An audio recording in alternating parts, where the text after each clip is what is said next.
Welcome back to installment 2 of songs that were way ahead of their time. And once again, for this video, I'm going to rely heavily on the mid to late 60s period. Look, there have been many innovative songs before and after that time, but there's no question in my mind that those few years were by far the most revolutionary in the history of rock and roll. Paperback writer.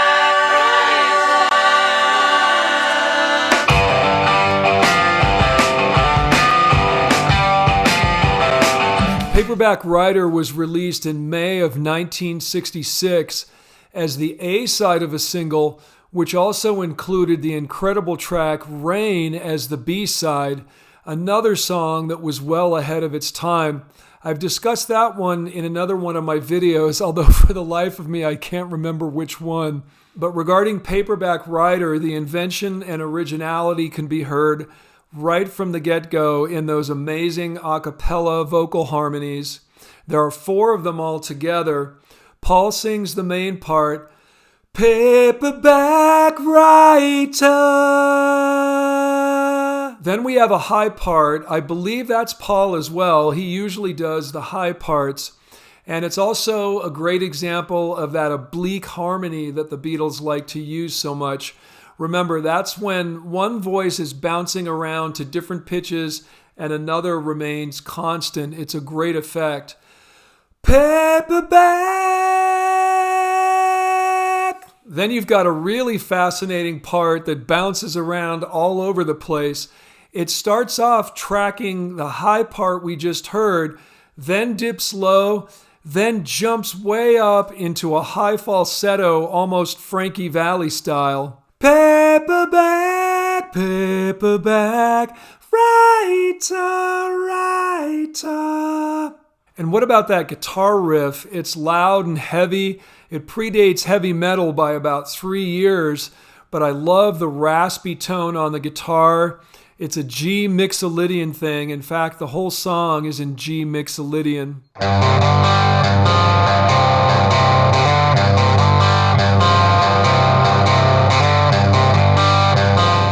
Just as an aside, I've always felt the Monkees' Last Train to Clarksville, which appeared about 5 months after this, was heavily influenced by Paperback Writer.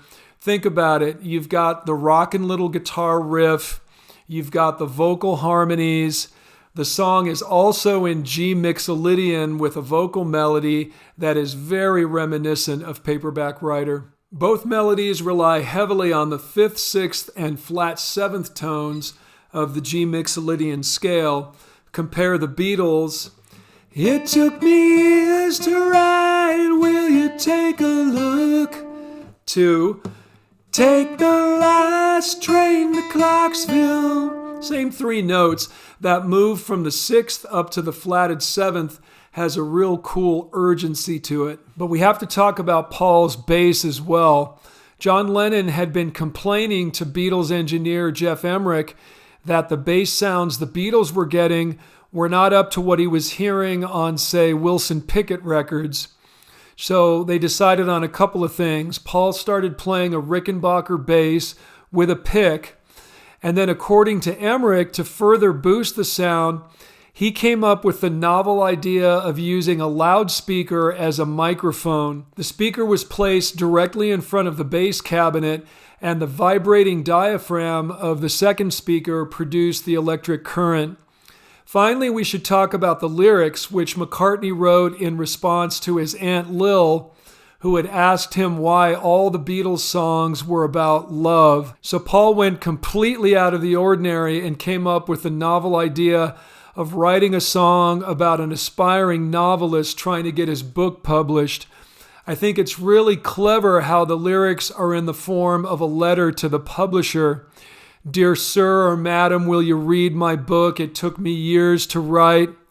It just goes to show that nearly everything about this song was out of the ordinary. I'm picking up good vibrations. She's giving me the excitations. I'm picking up good vibrations. She's giving me the excitations. I'm good. good vibrations. She's Wow, it's hard to even know where to start with this one. Good Vibrations has been described as having an episodic structure, which subverts all the usual pop conventions.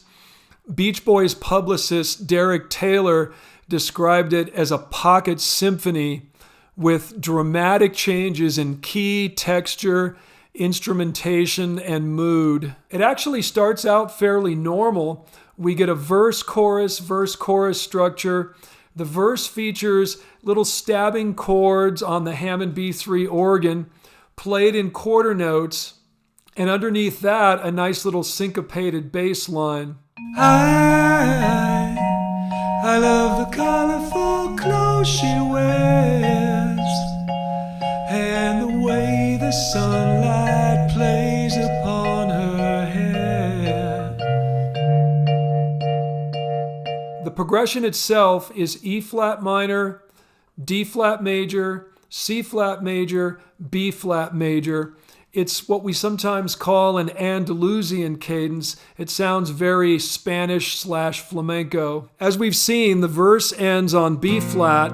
Then we get a great passing chord. The B flat moves up a minor third to D flat, which starts a perfect 5/1 cadence into the new key.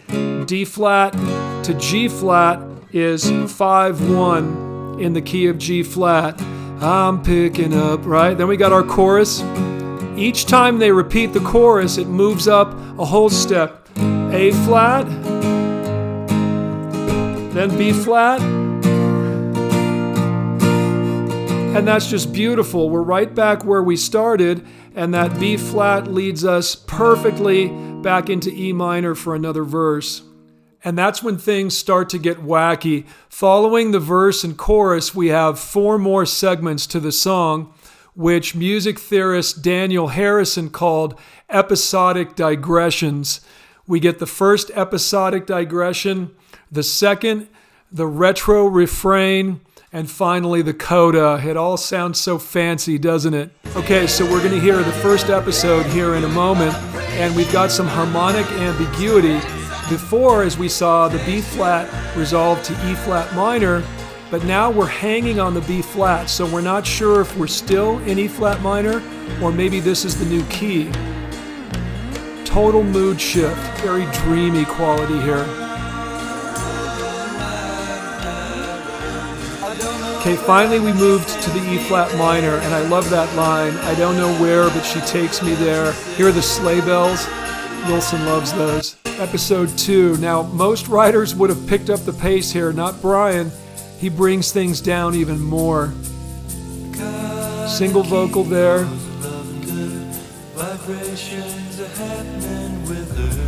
Now moves up an octave. Harmony is added.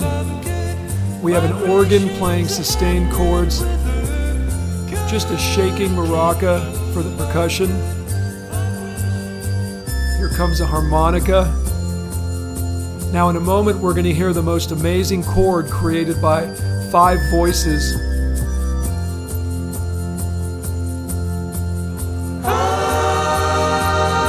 By the way, in that second episode, we had yet another key change. We were in F major there. The 3 chords that the organ played were F major, G minor, and C major, a 1-2-5 progression. And that's interesting. I think most people would have done the standard 1-4-5 there. But Brian seems to like to substitute the 2 for the 4 occasionally. He does the very same thing in the chorus of Don't Worry Baby. The instrumentation on this piece is incredibly varied. Besides what we've already mentioned, we get piccolo, flute, cello, jaw harp, and electro-theremin, to name a few. The theremin produces that sort of 1960s B sci-fi movie sound that we hear in the choruses and at the close. And finally, while this is overwhelmingly a Brian Wilson creation, I should mention that the lyrics were written by Brian's bandmate Mike Love as a comment on the then just emerging flower power movement, which is yet another element that puts this thing ahead of its time. as that movement wouldn't really reach its peak until 1967. This was the most expensive pop recording ever made at the time, and based on this song's brilliance and lasting impact, I think it was well worth the expense.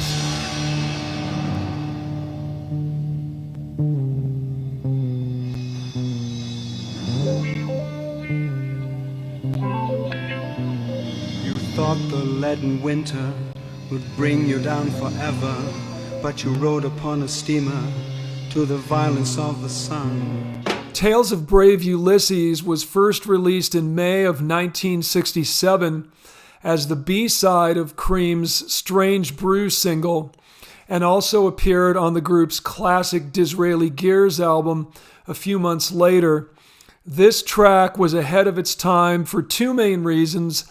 Number one, Eric Clapton's use of the wah pedal on his guitar. This was really the first use of that effect on a major recording, as far as I'm aware. And number two, for its lyrics, which were not written by anyone in the band Cream, but which obviously draw heavily from Greek mythology, Homer's Odyssey to be precise, but with a modern twist. The lyricist was a guy called Martin Sharp, who lived in the same building as Clapton. And the way this thing came together was one of those classic tales of lyrics scrawled on a napkin. They were drinking in the bar one day. Clapton mentioned he was working on a new song, which was inspired, by the way, by the Lovin' Spoonful's Summer in the City. That might sound weird at first, but when you stop and think about it, both songs do have a very similar descending chord progression. Now, Sharp had lived for a time in the sunny islands of the Mediterranean, and he wrote his poem one day when the cold, dreary weather of England was getting him down and making him long for Greece. Verse 1, you thought the leaden winter would bring you down forever, but you rode upon a steamer to the violence of the sun. In his lyrics, Sharp compares a beautiful woman he knew in the islands to the infamous sirens of the Odyssey who tempt Odysseus and his crew with their irresistible song. Sharp even manages to work in Aphrodite, the goddess of love and pleasure. Her name is Aphrodite, and she rides a crimson shell. And you know you cannot leave her, for you touch the distant sands. With tales of brave Ulysses, how his naked ears were tortured by the sirens singing sweetly. Tiny purple fishes run laughing through your fingers, and you want to take her with you to the hard land of the winter. Alas, it sounds like that was never to be for Sharp. The use of Greek mythology and rock music has been done quite a bit over the years. I'm thinking of things like Robert Plant with Led Zeppelin's Achilles' Last Stand, Neil Peart in Rush's Hemispheres, but I can't think of any examples that came prior to Tales of Brave Ulysses. As usual, if there is one, I'm sure someone in the audience will let me know. I'd love to hear about it. But I think this was pretty unusual for the time. All right, so much about the lyrics. Let's talk about Clapton and the wah pedal. For you non-guitar players out there, the wah pedal is essentially a big tone control that you operate with your foot. When the toe presses down here, you get treble. When the heel presses down, you get bass.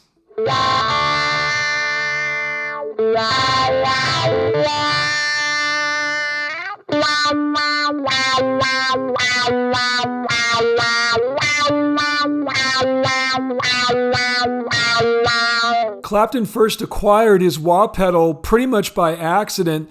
Apparently, he was just browsing through the famous Manny's Music Store on 48th Street in Manhattan, and they just gave it to him and said, "Here, try this."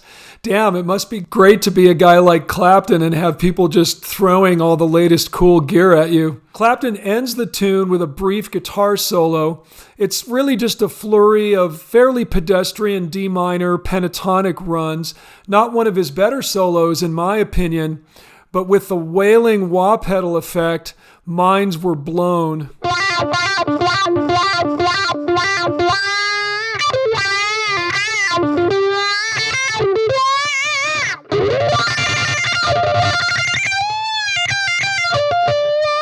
That's it for now. Thanks for hanging out, and thanks so much to those of you who have made financial contributions through Buy Me a Coffee, PayPal, Zelle, or Venmo. It's really nice to know that your work is appreciated.